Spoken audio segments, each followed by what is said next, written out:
Hola, bienvenidos a una nueva entrevista desde los estudios de Diario Financiero. Nos encontramos con el profesor británico Graham Stokes. Él es psicólogo clínico experto en demencia y director global del Centro de Demencia de Bupa y estuvo participando esta mañana como el panelista central de la primera versión del Observatorio de Salud. Y con él hablaremos en esta oportunidad sobre los desafíos que enfrenta nuestra sociedad respecto al avance de esta enfermedad neurodegenerativa. Según el Informe Mundial sobre el Alzheimer de 2015, más de 46 millones de personas sufren algún tipo de demencia en el mundo y para 2030 se espera que esta cifra supere los 74 millones. Por lo tanto, está creciendo de una forma muy acelerada y a la vez preocupante. Professor Stokes, thank you for being here. My pleasure. I was just mentioning that the rates of people suffering any kind of dementia are increasing very rapidly. What factors contribute to this expansion? It's really just one, and that's we're living longer. The older you live, the greater the risk of getting dementia. So globally, the world is living far, far longer.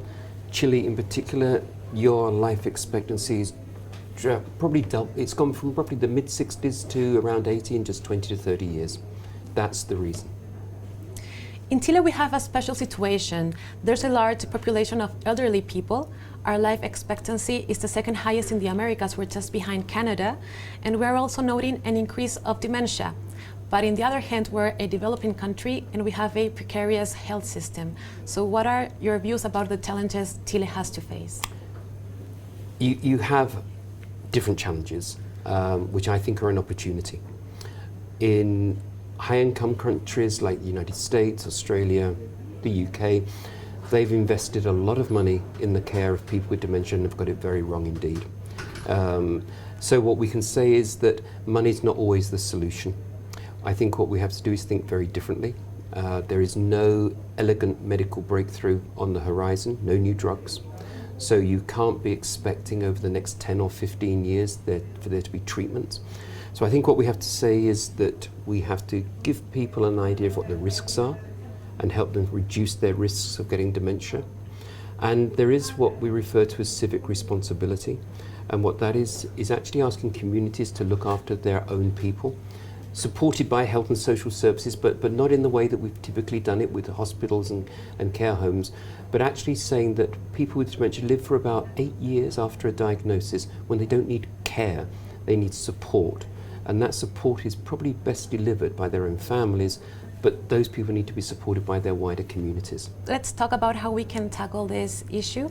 Can you share with us the experience in England, the measures you've taken and the results so far?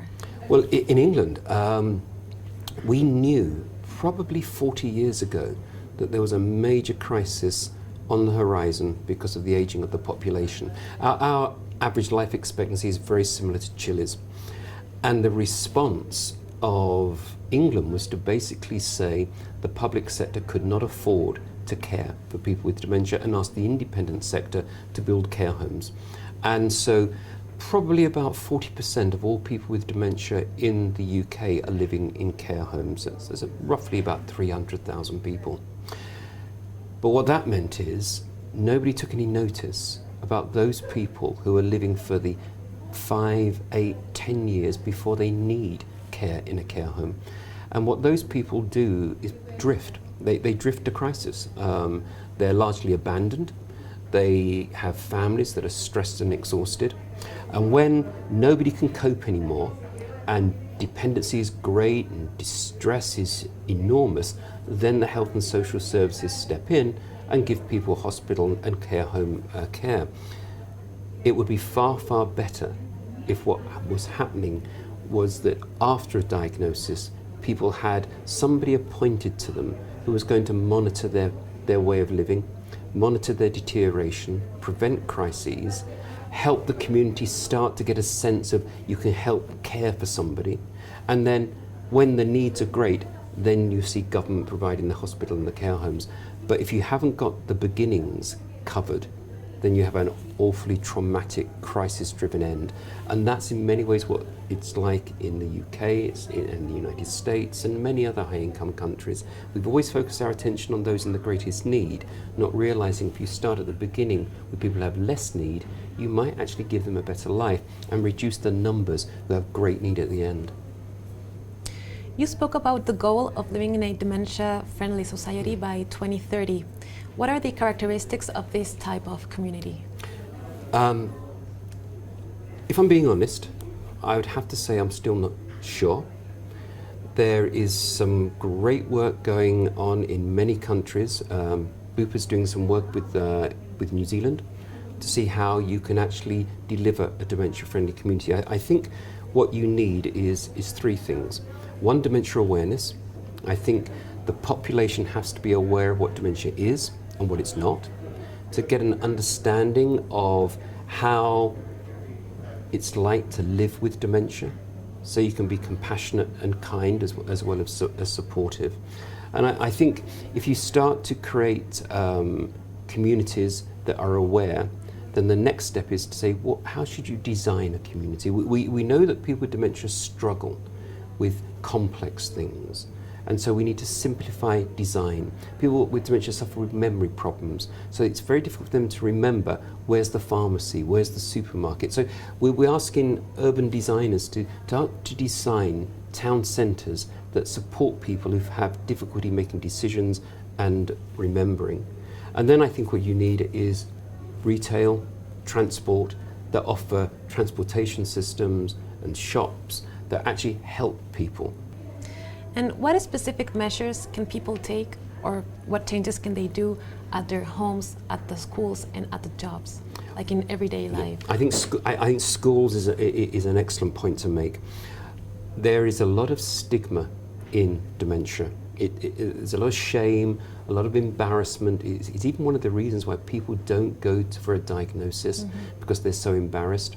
And I think a forward-thinking government can actually say, we're going to make children at school aware of what dementia is.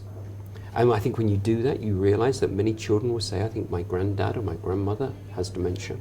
And actually, by educating children as to what dementia is, you can drive stigma out of dementia within a generation. So I think there are many practical steps you can take in schools, in people's own homes. Bus drivers. If you have an aged person on the bus who's getting very anxious, it's probably because they've got dementia and they're getting confused and they can't quite remember which bus stop to get off at. If a driver knows that, then what they can say to themselves, if I see an anxious elderly person on my bus, I will always be patient at a bus stop, to give them that extra time so they realise that's the stop they need to get off at, and then all is well. So I think there's lots a community can do, but at the moment they probably don't know they can do it. How important is the influence of technology when dealing with this illness? Right. I think we're at the beginnings. I think it's when I say there's an opportunity. I think we can use information technology to actually revolutionize how we support and help people. I don't know what you have in Santiago, but in London we have Uber. So Uber is a way of getting a taxi whenever you want it. So why can't we do the same for personal care? Why can you not have an app on your phone that, if you imagine that you've got a partner who's roaming around the house in the middle of the night and you're exhausted, and you know that you have to be out at an appointment later in the day, you've got two problems. How do I deal with this? But also, I'm now worried, I'll be exhausted for my appointment. What would it happen if you had an app that you immediately went on, just like Uber, and said, I need a care worker, I need a support worker to be here in 2 hours to enable me to have some rest so I can go out later the day. And within seconds, you'll be told a care worker whose name will be in your house at 7 o'clock. That means that problem there has just suddenly gone. So I think there's a lot we can do with technology that we've not even thought about. So rather than thinking necessarily about today, let's think about what we might do in 2, 3, 5 years from now and invest in that. Can you give me an example of a country or a health system with advanced policies to address dementia? Maybe the most remarkable example? The most remarkable example, I suspect, doesn't exist. I truly don't think there is a country that's got it right. Right now, there's not. No, I think there are countries with good ideas. So New Zealand, doing a lot with civic responsibility, dementia-friendly communities. Japan, they've trained 4 million people to be dementia friends, so they're very much dementia aware. Holland, very interestingly, are having community meetings which is very much along the lines as I'm talking about civic responsibility. They often don't have health and care workers involved, but it's often a charity or a church that says we have elders within our community, we have caring families supporting those elders who are struggling with dementia. What can we do to help them? So there are pockets of good practice, but as a whole system, I don't believe we can look to high-income countries and say they've solved it. I think many of their systems are broken. That's why I'm far more interested in low and middle income countries who haven't got very much, other than the fact they've got a huge opportunity to doing it differently by learning the lessons of the failures of other countries. Thank you very much. We have a very long way to go. We do. Thank you. Aquí concluye la entrevista con el profesor Graham Stokes, director global del Centro de Demencia de Bupa. Muchas gracias y nos veremos en una próxima oportunidad.